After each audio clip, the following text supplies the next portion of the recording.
चलिए ध्यान दीजिएगा। चलो, क्या चल रहा था याद है आप सभी लोगों को? हम लोग पिछले क्लासों में पढ़े हैं, क्या क्या पढ़े हैं? पहला क्या पढ़े थे याद करो? पहला पढ़े थे एनर्जी फ्लो और दूसरा पढ़े थे फूड चेन। फूड चेन से ही संबंधित आज पूरा का लेक्चर है। फूड चेन बोले तो खाद्य श्रृंखला। अरे पढ़े थे खाद्य श्रृंखला क्या था? एक स्तर से दूसरे स्तर में भोज्य पदार्थ का स्थानांतरण क्या कहलाता है?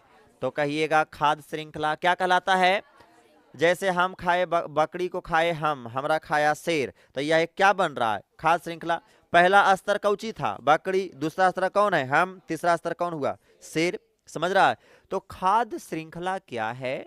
तो जब एक स्तर से दूसरे स्तर में भोज्य पदार्थों का क्या होता हो? स्थानांतरण होता हो, तो उसे आप क्या कहिएगा?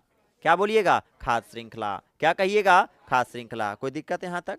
अब आइए जरा, इतनी बातें जब समझ में आई तो हमने अब ये भी बताए थे खाद्य श्रृंखला 3 प्रकार के होता है। Grazing food chain, parasitic food chain, उसके बाद डेट्राइटस फूड चैन। सबसे छोटी खाद्य श्रृंखला कौन होता है? डेट्राइटस फूड चैन छोटा होता है, लेकिन एनर्जी सबसे ज्यादा होता है। होता है कि नहीं? केवल कितना स्तर का होता है? 2 स्तर का। पिछली बातों चर्चा हो चुकी है। आज आइए, अब जब आप जान चुके हैं फूड चैन खाद्य श्रृंखला, तभी आज की क्लास में आप जान पाइएगा फूड वेब के बारे में। फूड वेब बोले तो क्या कहेंगे? खाद्य जाल। फूड वेब बोले तो खाद्य जाल। जो बच्चा खाद्य श्रृंखला जान गया, खाद्य श्रृंखला जानना क्या है भाई साहब, जो खाद्य श्रृंखला जान गया वो खाद्य जाल जान जाएगा। लेकिन इस खाद्य जाल टॉपिक को पढ़ने से पहले 3 गो नोट में हम आपको बिंदुएं बताएंगे, उसे आप याद रखिएगा, बहुत इंपॉर्टेंट। सबसे पहला ध्यान देना, सबसे पहला नोट टेरेस्ट्रियल। टेरेस्ट्रियल का मतलब क्या होता है? स्थलीय। स्थलीय पर सबसे ज्यादा कौन खाद्य श्रृंखला मिलता है? तो कौन बोलोगे? Detritus food chain. Detritus food chain बोले तो क्या कहेंगे? आप कहोगे अपरद खाद्य श्रृंखला। अपरद खाद्य श्रृंखला। पृथ्वी पर की अगर बात करें सबसे ज्यादा कौन खाद्य श्रृंखला? Detritus food chain. क्योंकि पृथ्वी पर सूक्ष्म जीव की संख्या बहुत ज्यादा है कि नहीं है? जैसे यहाँ पर अगर अभी 100 आदमी बैठे हैं, तो यहाँ पर सूक्ष्म जीव खरबों की संख्या में होगा। अरे होगा कि नहीं होगा? अर्थात हम कह सकते हैं कि इस पृथ्वी पर डेट्राइटस फूड चैन सबसे ज्यादा है। लेकिन कहेगा जल में सबसे ज्यादा कौन सा फूड चैन मिलेगा? तो क्या बोलिएगा? Grazing food chain. वहां ग्रेजिंग में मिलवे करेगा और कोची मिलेगा? एक जीव दूसरा जीव के खाएगा, दूसरा जीव तीसरा जीव को खाएगा। पादप पलवक जंतु पलवक खाएगा, जंतु पलवक को कौन खाएगा?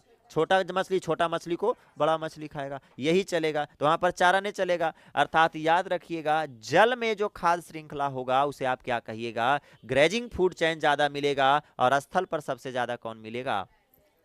डेट्राइटस। पहला नोट हुआ क्लियर। अब देखो, हम आपको एक बात बताते हैं, परजीवी से संबंधित नोट नंबर दूसरा। यदि, याद रखिएगा, यदि परजीवी पादप हो, यदि परजीवी बोले तो पैरासाइट, यदि परजीवी पादप हो तो वह प्राथमिक उपभोक्ता होगा। तब वह क्या होगा? प्राथमिक उपभोक्ता होगा। याद रखना, यदि परजीवी पादप हो तो वह प्राथमिक उपभोक्ता होगा।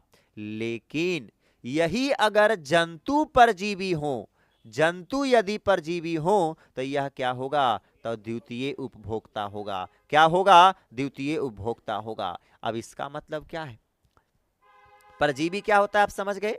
क्या समझते हैं? एक जीव जब दूसरा जीव पर क्या हो? निर्भर रहता हो, समझ रहा है, तो उसे क्या कहते हैं? परजीवी। क्या बोलेंगे? परजीवी कहते हैं।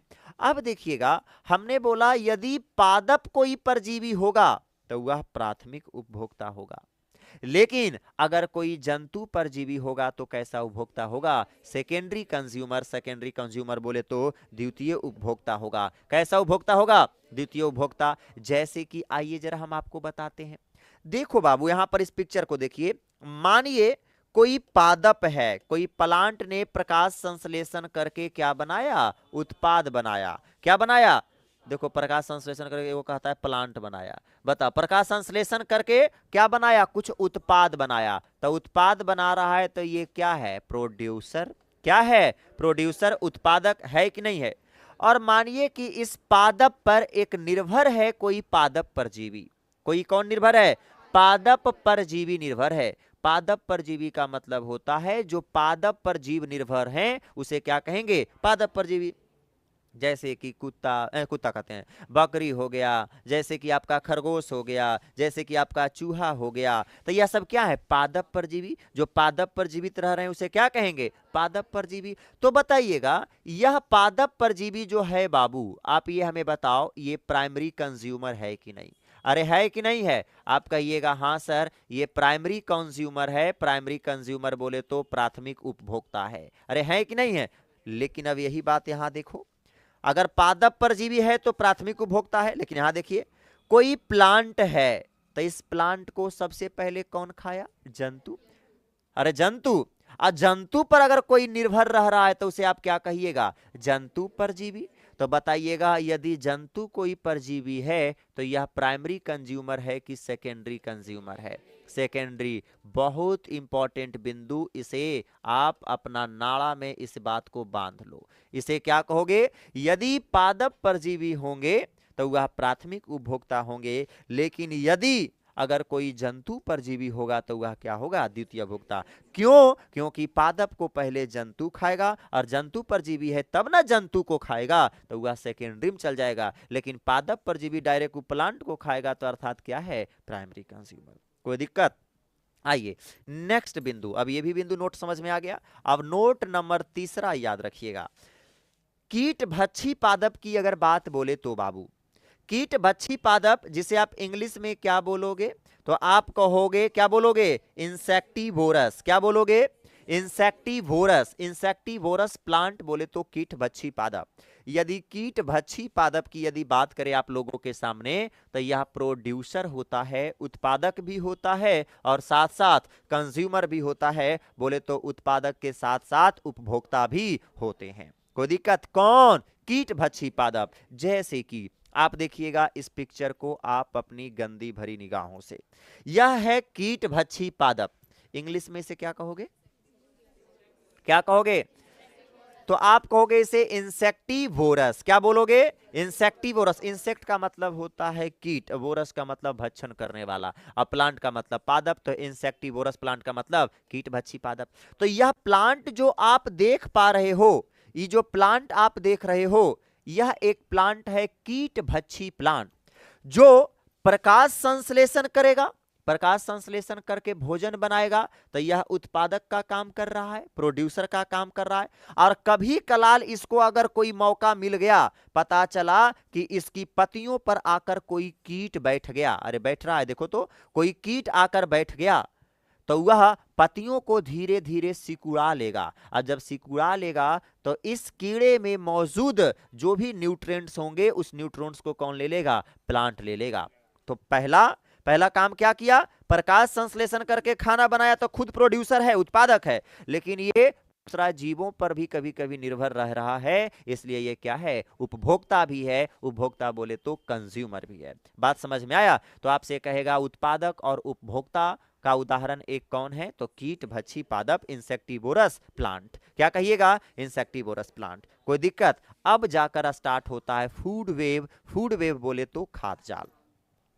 खाद्य जाल वही समझ पाएगा जो खाद्य श्रृंखला समझा। खाद्य श्रृंखला क्या था? कुछ भी नहीं, एक स्तर से दूसरे स्तर में भोज्य पदार्थों का स्थानांतरण क्या कहलाता है? खाद्य श्रृंखला। क्या कहलाता है? खाद्य श्रृंखला कहलाता है। और ऐसी खाद्य श्रृंखलाएं अगर कोई एक परितंत्र में, एक इकोसिस्टम में बहुत ज्यादा मिले, और ऐसे फूड चेन अगर ऐसा एक इकोसिस्टम में कई मिले, तो समझ जाइए अब वह फूड चेन नहीं, फूड वेब हो गया। फूड वेब बोले तो खाद्य जाल बन गया। क्या बन गया? खाद्य जाल। जैसे कि आप समझिएगा, हम आपको समझाने का प्रयास कर रहे हैं। जैसे कि मानिए इस परितंत्र को आप देखेंगे और अच्छे से समझने का प्रयत्न करेंगे। देखो जरा, एक परितंत्र हमने आपके सामने बनाए हैं, इसे अच्छे तरीके से देखें और समझने का प्रयास करें। देखो, मानिए कि कोई इकोसिस्टम है, इकोसिस्टम बतावे पड़ेगा क्या है, जहां सजीव और निर्जीव, वैसा क्षेत्र जहां सजीव और निर्जीव दोनों रहते हैं। कोई इकोसिस्टम है जहां पर प्लांट रह रहे हैं, प्लांट रह रहे हैं, और इस प्लांट पर निर्भर कौन रह रहा है जी, तो याद रखना ग्रॉस होपर। कौन रह रहा है? ग्रॉस होपर का मतलब क्या कहिएगा? ग्रेस होपर का मतलब क्या कहिएगा? ग्रेस होपर का मतलब टिड्डा, ग्रेस होपर का मतलब टिड्डा। और टिड्डा को कौन खा रहा है? पक्षी। टिड्डा को कौन खा रहा है? पक्षी खा रहा है। और पक्षी को कौन खा रहा है? सांप। और सांप को कौन खा रहा है? बताओ, सांप को कौन खा रहा है? चील खा रहा है। अरे खा रहा है कि नहीं खा रहा है? तो एक खाद्य श्रृंखला है कि नहीं है? एक स्तर से दूसरा स्तर, एक स्तर से एकड़ भोज पदार्थ एकरा, एकरा से एकरा, तो एक स्तर से दूसरे स्तर में जो भोज पदार्थ स्थानांतरित हो रहा है, ये क्या कहलाएगा? खाद्य श्रृंखला। क्या कहलाएगा? खाद्य श्रृंखला। लेकिन अब देखो, इसी घास को कौन खाया? Gross hopper. अरे खाया ना। अब इसी घास को कोई और भी खा रहा है, कौन खा रहा है? तो आप कहोगे चूहा। इसी ग्रॉस होपर को और कौन खा रहा है? तो आप कहोगे सर चूहा खा रहा है। और चूहा को कौन खा रहा है? उल्लू। चूहा को कौन खा रहा है? उल्लू। अब आप बताइएगा, एक परितंत्र में अब कई खाद्य श्रृंखला मिले लगा? दो। उसी परितंत्र की बात कर रहे हैं। अभी तक पहले मिल रहा था ऐसा, अब मिले लगा ऐसा। अब आइए, अभी चूहा को उल्लू ना खाया, अब भी पता चला चूहा को कौन खा गया? लोमड़ी। अब बताओ इकोसिस्टम में अब कई श्रृंखला मिला? कई खाद्य श्रृंखला? 3 श्रृंखला। अब देखो, चूहा को अभी डायरेक्ट खा गया, कौन खा रहा है? अभी चूहा को डायरेक्ट खा रहा है कौन? चील खा रहा है। कैमा खाद्य श्रृंखला हो गया? 4। चौथा हो गया, चौथा खाद्य श्रृंखला। अब देखिए, घास को खाया ये, और इसको खाया मेढक, और मेढक को खाया सांप, तो ये बताओ ये एक अलग खाद्य श्रृंखला बन रहा है? बन रहा है कि नहीं बन रहा है? तो बताओ जरा आप, यदि इस प्रकार की खाद्य श्रृंखला एक परितंत्र में मिलती है तो वह क्या कहलाता है? फूड वेब कहलाएगा। फूड वेब बोले तो खाद्य जाल, फूड वेब बोले तो खाद्य जाल। तो जब एक परितंत्र में एक से अधिक फूड की श्रृंखला मिलती है तो वह क्या कहलाता है? खाद्य जाल। अब आप एक चीज हमें बताइएगा, जिस इकोसिस्टम में फूड चेन कम मिलेगा वह फूड जाल जो होगा ज्यादा जटिल होगा कि कम होगा? कोई इकोसिस्टम है, समझिएगा, अब हम देखते हैं, शब्दों को पकड़िएगा।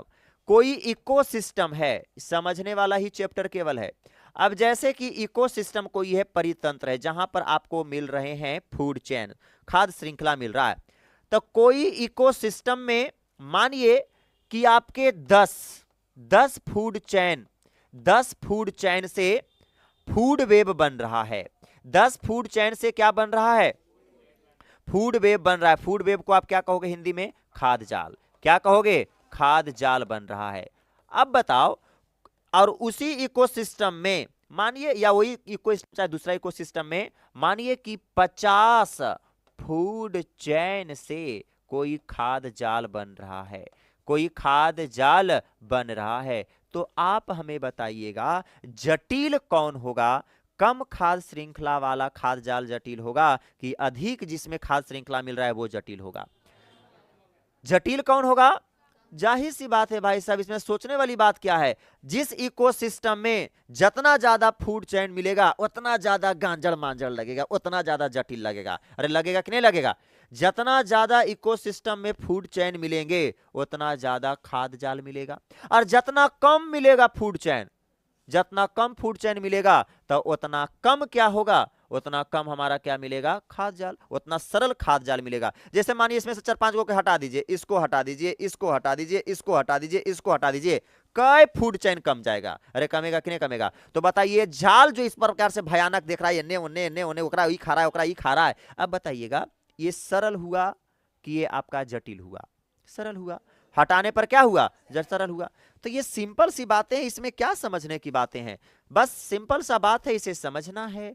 जिस इकोसिस्टम में खाद्य जाल कम फूड चेन से बनेगा वह सरल होगा, जो अधिक फूड चेन से बनेगा वह क्या होगा? जटिल होगा। सिंपल सी बातें। अब बताइए, अब देखो, अब तो इतना समझ में आ गया कि खाद्य जाल जो होगा सर, ये 10 वाला जो होगा ये हमारा क्या होगा? सिंपल होगा। 10 वाला क्या होगा? सिंपल होगा। कोई दिक्कत यहां तक? और ये वाला क्या होगा? कॉम्प्लेक्स होगा। कॉम्प्लेक्स बोले तो क्या कहेंगे? जटिल होगा। कोई दिक्कत यहां तक? अब समझिए एक बिंदु और, जो जटिल फूड चेन जहां पर मिल रहा है वहां के जीव ज्यादा अस्टेबल होंगे कि जहां पर सिंपल फूड चेन मिल रहा है वहां के जीव ज्यादा स्टेबल होंगे? अब बताइए, सिंपल वाला ज्यादा स्टेबल होगा कि कॉम्प्लेक्स वाला?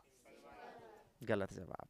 अब समझिएगा, इस लड़की के पास 10,000 रुपया है और हमारा पास 50 रुपया है। इस लड़की के 10 और हमरा दोनों को अगर जाना है नवादा, दोनों को नवादा जाना, नवादा का किराया है यहां से 70 रुपया, समझिएगा। इसको हमको भी नवादा जाना, इसको भी नवादा जाना। इसके पास कितना रुपया बोले? 10,000। और हमारा पास कितना? 50 रुपया है, मानो 100 रुपया है। 100 रुपया, इसके पास 10,000, मेरे पास कितना है? 100 रुपया है। पता चला इस लड़की का 5,000 हेरा गया और हमरा 50 रुपया हेराया। तो बताइएगा, नवादा जाने के लिए अस्टेबल ये है कि हम हैं? ये हुई जिसके पास ज्यादा रुपया है वो क्या है? ज्यादा स्टेबल है। जिसके पास कम है, हमरा छटपटा जाएंगे कि भैया अब कैसे जीवो नवादा, कैसे पहुंचबो नवादा, एको रुपया नहीं हो, जे हलो से हेरा गलो, अब कैसे जीवो? तो दूसरा ही प्लेट उलेट छानेंगे, तब जाके 10-5 मिलेगा, फिर जाएंगे। तो हम क्या हो रहे हैं? अनस्टेबल हो रहे हैं कि नहीं हो रहे हैं? और ये लड़की क्या स्टेबल? कोई बात नहीं, 5,000 जाना तो है, ये हेरा गेले, लेकिन स्टेबल तो है, भड़वा तो मिल रहा है, हमरा भड़वो नहीं है। तो अर्थात हम क्या है? अनस्टेबल। तो बताइए, अगर मेरे पास कम रुपया है तो अनस्टेबल, इसके पास ज्यादा है तो क्या है? स्टेबल। अब सोचिए, जो फूड चेन मतलब जो खाद्य जाल अत्यधिक फूड चेन से बनेगा वह अस्टेबल नहीं होगा, अस्टेबल होगा। और जो खाद्य जाल कम फूड चेन से बनेगा वह अनस्टेबल होगा। जैसे मानिए, इसमें मानिए कि 10, ऐसा आप समझिए कि इसमें मानिए कि 10 फूड चेन मिल रहा है। कितना फूड चेन? 10 फूड चेन से ये खाद्य जाल बन रहा है। कोई टेंशन नहीं है भाई साहब। पता चला, देखिएगा, समझिएगा, यहां पर देखो, घास को कौन खा रहा है? Grass hopper. कौन खा रहा है जी? ग्रास हॉपर खा रहा है। ग्रास हॉपर बोलिए तो टिड्डा। टिड्डा को कौन खा रहा है? पक्षी। पक्षी को कौन खाया? सांप। और सांप को कौन खाया? चील। कोई दिक्कत? अब ऐसा मानिए कि इस खाद्य श्रृंखला में ये पक्षी खत्म हो गया, मर गया, फिर भी सांप को कोई फर्क नहीं पड़ेगा। सांप अस्टेबल है। सांप अभी कोई बात नहीं, पक्षी नहीं खेबो, अभी तोरे चिवा जीवो, हम अभी मेढके के चिवाएगा। बात समझ में आ रहा है? अभी मानो, ऐसा मानिए जैसे कि अब घास को कौन खा रहा है? चूहा खा रहा है। चूहा को कौन खा रहा है? उल्लू खा रहा है। अब बताइएगा, अब इसको कौन खा रहा है? बाज खा रहा है। अब बताइए, अगर ये चूहा मर गया तो ये बाज स्टेबल है कि नहीं है? क्या दिक्कत है भाई साहब? खरगोश खा लेगा। क्या दिक्कत है भाई साहब? सांप खा लेगा। तो बताओ, ये कब संभव हो रहा है? जब खाद्य जाल जटिल है कि जब खाद्य जाल सिंपल है? जटिल है तबे ना। अगर यह दुइये को खाद्य श्रृंखला इसमें मिलवे करता तो एगो मर जाए से दूसरा इसी टटरा के मर जाता। समझ रहे बात को? निर्भर कब है? जब वो नहीं तो वो सही, वो नहीं तो वो और सही। समझ रहा है ना? वो नहीं, एगो देखो, इस पर बात एगो याद आ गया। एगो कोई सर थे, बड़ी अच्छा बात बोले थे, यूपीएससी के सर हैं, बहुत अच्छा बात बोले थे कि क्यों चले जाते हो किसी के जाने पर। हाँ, आप जानते होंगे, समझ गए होंगे कि क्या बोलने वाले भी हैं। तो वो बोले थे कि किसी के गर्लफ्रेंड के जाने से किसी को उदास अपने जीवन में नहीं रहा करते हैं। अब कहें ऐसा क्यों सर? तो उसी पर एक शायरी वो बोले थे कि तू नहीं कोई और सही, कोई और नहीं कोई और सही, बड़ी लंबी है ज़मीं इस सफ़र में सनम तू अकेली तो नहीं। ऐसे करके वो बताए थे, काफ़ी अच्छा लगा था। तो यही बात यहाँ भी लागू हो रहा है। तू नहीं कोई और सही, तू नहीं कोई और सही, बड़ी लंबा है इकोसिस्टम। समझ रहा? बड़ी लंबा इकोसिस्टम, हमारा लोमड़ी ही सही। बात समझ में आ रहा है? किसी को भी खाकर चिबाकर जिंदा रह लेना है। बात समझ में आ रहा है? तो जहां पर आपको जटिलता दिखेंगे वहां पर आपका क्या देखने को मिलेंगे? स्टेबिलिटी देखने को मिलेगा। और जिस फूड चेन में आपको जटिल नहीं देखने को मिलेंगे, वो जो फूड वेब जटिल नहीं होंगे, वो क्या होगा जी? अनस्टेबल वहां के जीव होगा। कोई दिक्कत यहां तक? चलिए, अब अगली बातें अगर हम करें तो ये सारी बिंदु अगर आप समझ गए हैं तो अब जरा अगली बातें करें। वही चीज यहां पर लिखा हुआ है कि जो मिनिमम फूड चेन से जो बनेगा, कम फूड श्रृंखला से जो आपके फूड वेब बनते हैं, वो कैसा फूड वेब होंगे? सिंपल। और जो आपके मैक्सिमम फूड चेन से बनेंगे वो आपका क्या होंगे? तो आप कहिएगा कॉम्प्लेक्स। क्या होगा जी? कॉम्प्लेक्स होगा। कोई दिक्कत यहां तक? और जो हमारा कम से बनेगा, ये क्या होगा? कम से जो बनेगा ये क्या होगा, अनस्टेबल होगा, और ये क्या होगा, अस्टेबल होगा। कोई दिक्कत, यहाँ पर गलती था, हम सुधार भी दिए। चलिए, रात में अंधियाल मारते हैं तो थोड़ा बहुत गलती उलती हो जाता है, रात में नोट्स वोट्स लिखाना। अब आइए जरा इंपॉर्टेंट बातें, बहुत वीवीआई देखने वाले हैं, ध्यान दीजिएगा। इकोलॉजिकल पिरामिड, ध्यान दीजिए, सिर्फ समझना है। इकोलॉजिकल पिरामिड बोले तो इसे हिंदी में क्या कहेंगे, पारिस्थितिकी पिरामिड। क्या बोलेंगे, पारिस्थितिकी पिरामिड।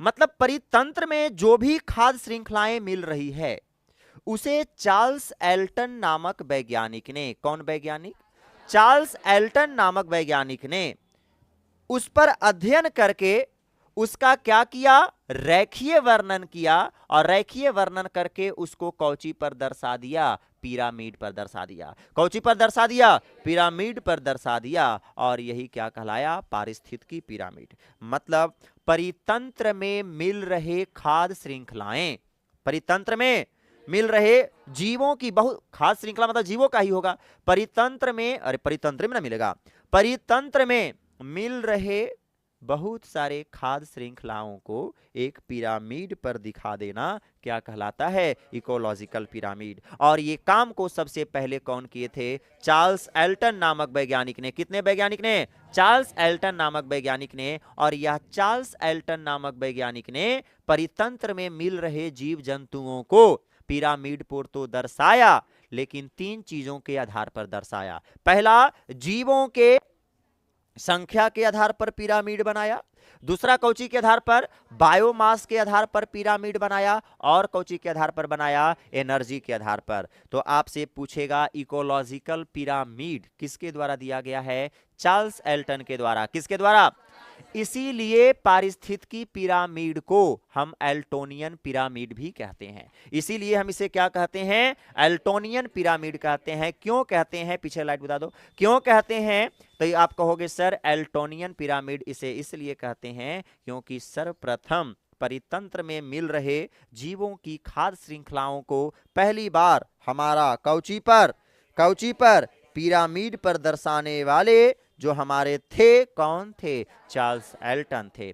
कितने चीजों के आधार पर दर्शाए, पहला कौची, जीवों की संख्या के आधार पर पिरामिड बनाए, और दूसरा कौची के आधार पर, तीसरा कौची के आधार पर।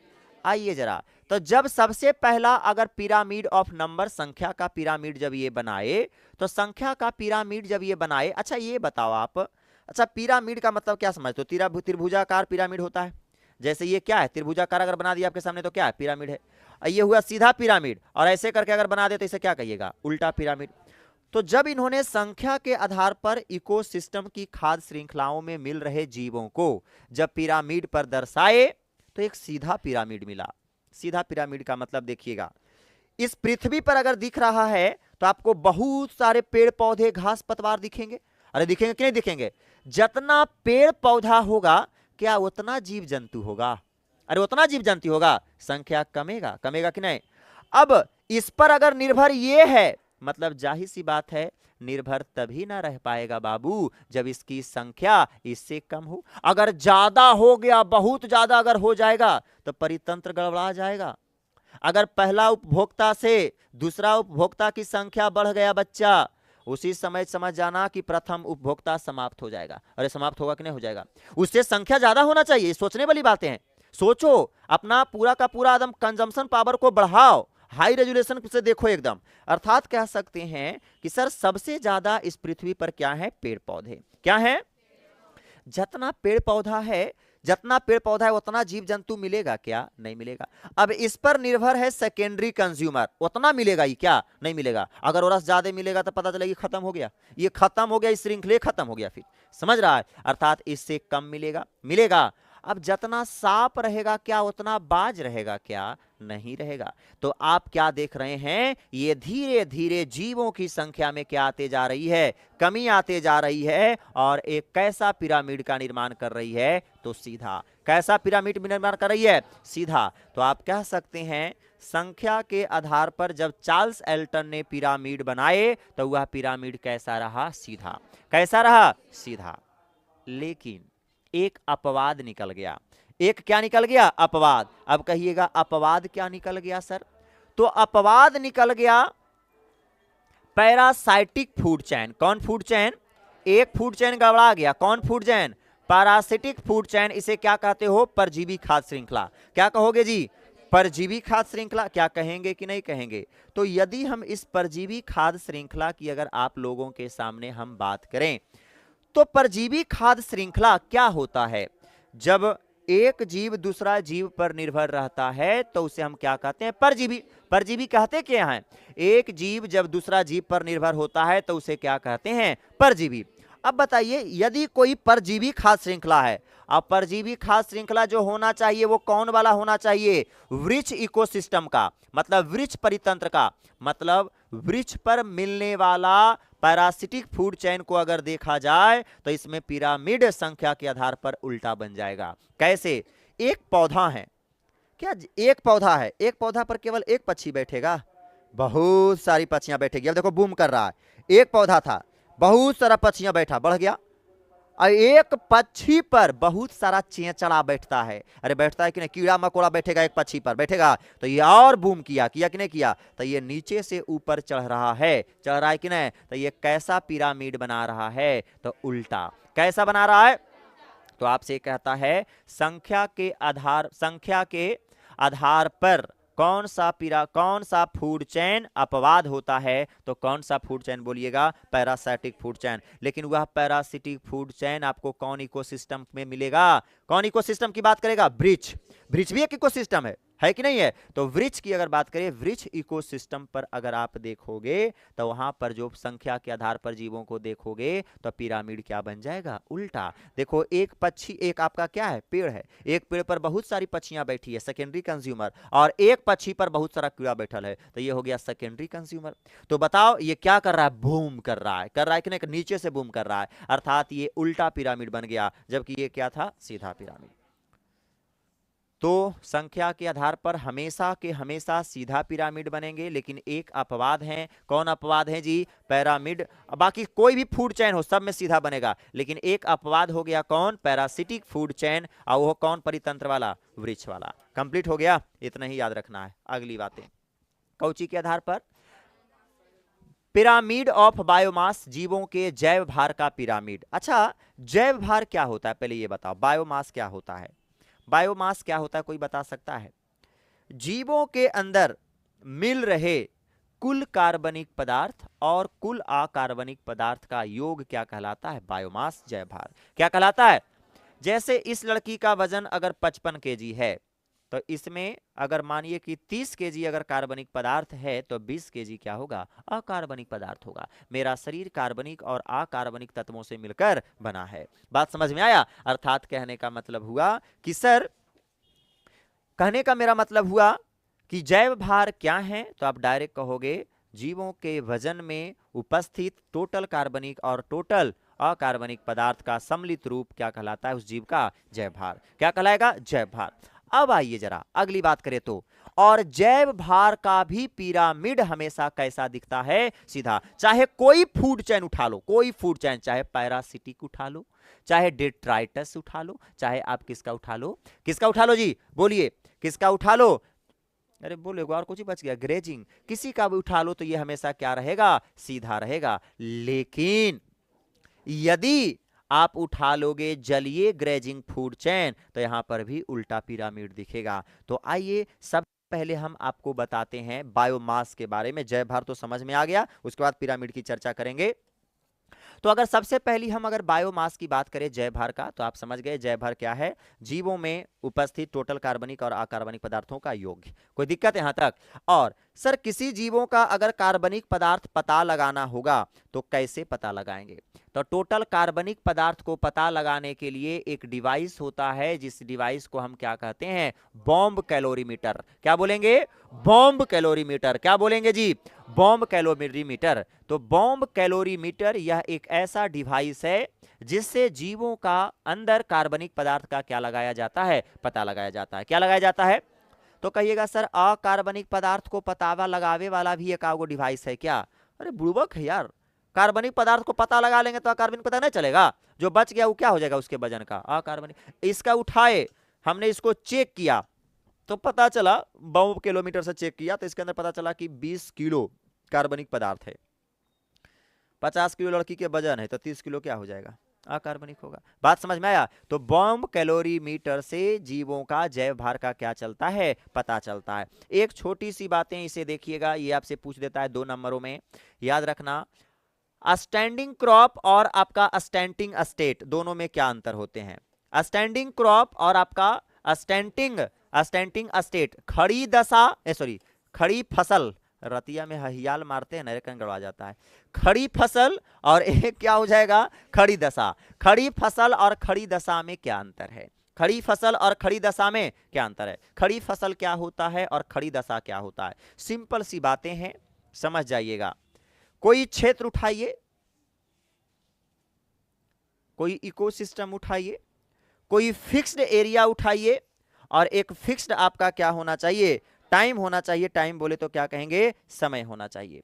एक फिक्स्ड समय और फिक्स्ड क्या होना चाहिए, टाइम होना चाहिए। तो उस समय में पता लगाया गया कुल कार्बनिक पदार्थ क्या कहलाएगा, खड़ी दशा। क्या कहलाएगा, खड़ी दशा। जब किसी निश्चित खड़ी फसल क्या कहलाएगा, खड़ी फसल। याद रखिएगा इस चीजों को। अरे इसको 3 नाम से जानते हैं, जिसे खड़ी दशा नहीं, खड़ी फसलें बोलेंगे। चलिए ध्यान दीजिएगा। तो अगर किसी निश्चित क्षेत्र में निश्चित समय के लिए अगर वहां के आप कौची का पता लगाते हैं, कार्बनिक पदार्थ का पता लगाते हैं, तो वो क्या कहलाएगा, खड़ी दशा कहलाएगा। क्या कहलाएगा, खड़ी दशा। अब किसी निश्चित क्षेत्र में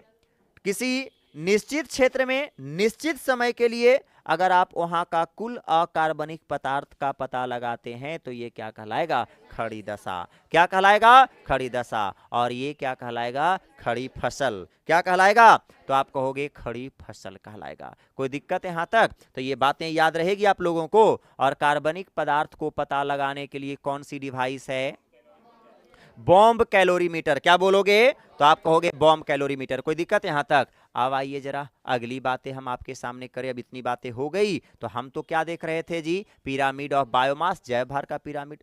चार्ल्स एल्टन ने जब जीवों के कार्बनिक और अकार्बनिक आधार पर उसे पिरामिड पर दर्शाने लगे तो पिरामिड बिल्कुल सीधा बना। कैसे, देखिएगा। देखो जरा इस पिरामिड को आप बड़ा गौर से देखो। जब इस पिरामिड को जब आप देखिएगा तो देखना इस पृथ्वी पर बहुत सारे प्लांट पाए जा रहे हैं। बड़े बड़े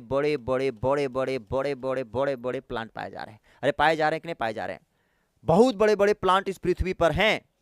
तो उसका कार्बनिक पदार्थ और इसका कार्बनिक पदार्थ दोनों में जायज सी बात है, इसमें जैव भार की क्या आएगी, कमी आएगी। आएगी कि नहीं आएगी?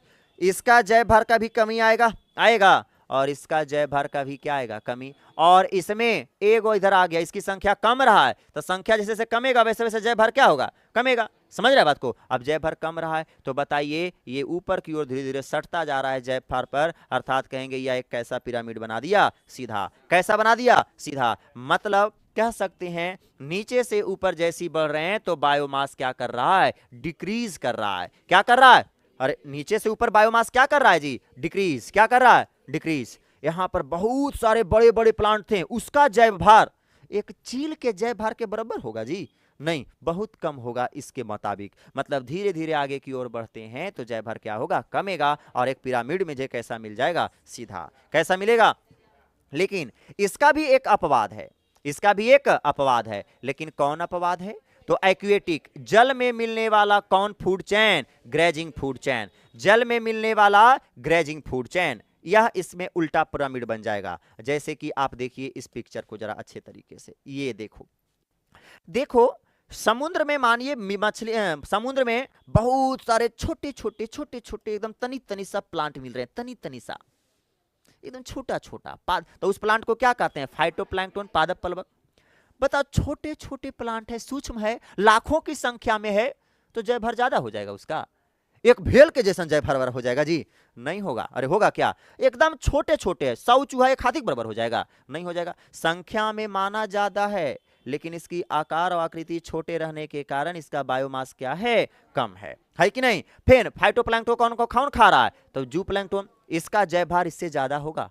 और इससे जय भार, छोटी मछली का क्या होगा, ज्यादा। अब बड़ी बड़ी मछलियां आ गया, व्हेल आ गया, शार्क आ गया, ये सब बड़ी बड़ी मछलियों का जय भार क्या ये छोटे प्लैंकटन के बराबर होगा कि कम होगा कि ज्यादा होगा, ज्यादा होगा। तो बताइए ये नीचे से ऊपर की ओर बूम करते जा रहा है, अरे कर रहा है कि नहीं कर रहा है। तो आप यहां पर बताइएगा हमें एक चीज बताइएगा, नीचे से ऊपर जाने पर बायोमास क्या हो रहा है, इंक्रीज, लेकिन ऊपर से नीचे आने पर बायोमास क्या हो रहा है, ऊपर से नीचे आने पर क्या हो रहा है, बायोमास क्या हो रहा है, डिक्रीज। रतिया में हयाल मारते हैं तो ऐसे हो जाता है। तो ऊपर से नीचे क्या हो रहा है, डिक्रीज, और नीचे से ऊपर क्या हो रहा है। कोई दिक्कत यहां तक? तो ये बातें आपको समझ में आ गया। तो आपसे अगर कहे कि उल्टा खाद श्रृंखला, आपसे पूछ दे, अपवादे से सवाल पूछता है, आप पूछ देगा आप लोग से कि बताइए कि हमारा जैव भार के आधार पर बनाया गया पिरामिड हमेशा सीधा होता है, लेकिन इसके एक अपवाद हैं, वह कौन खाद श्रृंखला है, कौन बोलिएगा?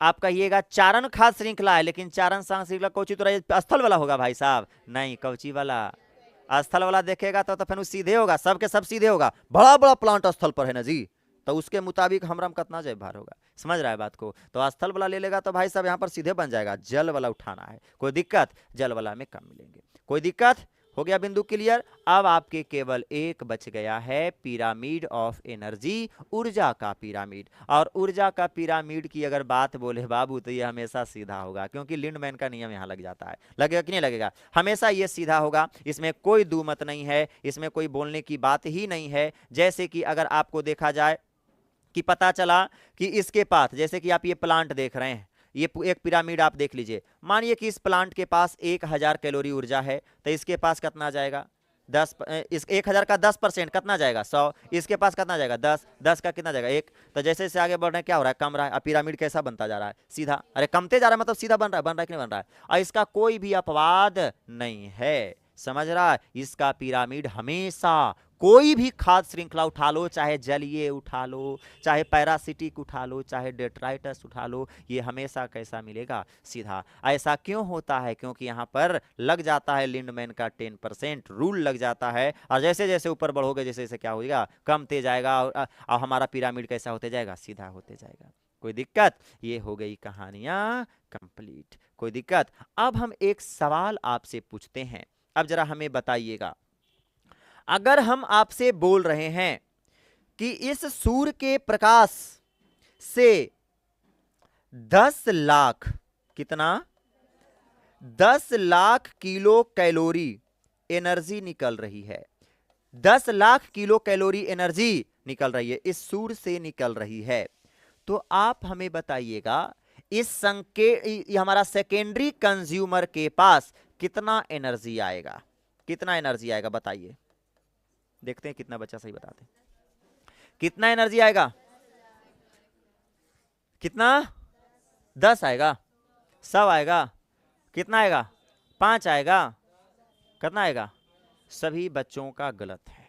अब आइए कैसे गलत है, लिंडमैन का नियम जो लगता है हमेशा खाद श्रृंखला पर लगेगा, सूर्य के प्रकाश पर तुम लिंडमैन के नियम लगा दोगे, अरे उस पर लगा दोगे लिंडमैन के नियम, पता चलेगा या भगवान का प्रकोप बढ़ गया तो तीसरी आंख खोल के विनाश कर देंगे, वहां पर लिंडमैन का नियम लगाओगे जी, वहां पर लिंड का नियम का नहीं लगाना है। लिंडमैन का नियम जो लगता है 10% वाला, ये जीवों पर ना लगेगा, जीव पर लगेगा। अब सूर्य से प्रकाश की किरणें पृथ्वी पर आया, प्लांट ने इसका केवल 1% यूज किया, केवल कितना परसेंट, 1, तो इस प्लांट में केवल ऊर्जा जो बनेगा ना, यूज तो किया 2 से 10%, लेकिन इसके अंदर जो उत्पाद बनेगा वो केवल 1% बनेगा, मतलब 10 लाख का 1% कितना होगा,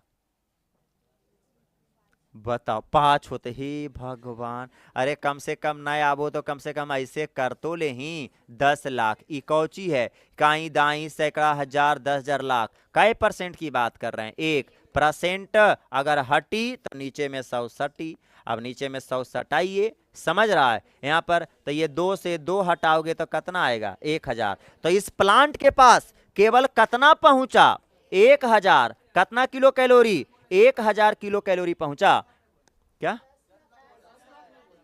तो ये कितना हम बोल रहे हैं, अच्छा तो 1 लाख इसको कर दो ना, इसको 1 लाख कर दो, ठीक है, 1 लाख किलो एलर्जी निकला, ठीक है। तो अब बताइएगा, तो इसके पास कितना आया, 1,000 ना आया, कितना आया जी, 1,000 आया। तो अब यहां से लगेगा लिंडमैन का नियम, अब यहां से लगाइए, तो सेकेंडरी कंज्यूमर के पास कितना आ जाएगा, 10%, बोले तो कितना 100, इसके पास कितना जाएगा 10%, बोले तो कितना 10, और इसके पास कितना जाएगा, तो आप कहिएगा 1 किलो कैलोरी जाएगा। हमने आपको पूछा सेकेंडरी कंज्यूमर में, तो सेकेंडरी कंज्यूमर में कितना किलो कैलोरी जाएगा, तो 10 किलो कैलोरी आएगा। कितना किलो कैलोरी, लिंडमैन का नियम सूर्य से आने वाली एनर्जी पर नहीं लगेगा, वो केवल कहां लिखे लगेगा, खाद्य श्रृंखला पर। कहां लिखेगा, खाद्य श्रृंखला पर। समझ रहा है बातों को, कोई दिक्कत यहां तक? अब आपसे कुछ पूछे, कैसू पूछे, आप सवाल का जवाब दे देंगे। कोई पिरामिड दे देगा और कहेगा सूर्य के प्रकाश से 10 लाख किलो कैलोरी ऊर्जा निकला, तो तृतीय उपभोक्ता के पास कितना जाएगा, तो आपसे वहां पर एक पिरामिड दे ले रहेगा, तो तृतीय उपभोक्ता में नहीं चेक कर लोगे, बस सूर्य से प्रकाश जो निकले उसका 1% निचला के दीजिए और उसका 10% फैलने के ऊपर चढ़ जाइए। समझ रहा है बात को? और जो पूछे उसका आंसर मारिए। समझ रहा है? तो ये आपकी हो गई पूरी की पूरी, ये पिरामिड की कहानियां क्या हो गई, समाप्त हो गई। अब यहां से आपका स्टार्ट होता है इकोलॉजिकल सक्सेशन। इकोलॉजिकल सक्सेशन जिसे हिंदी में कहते हैं पारिस्थितिकी अनुक्रमण।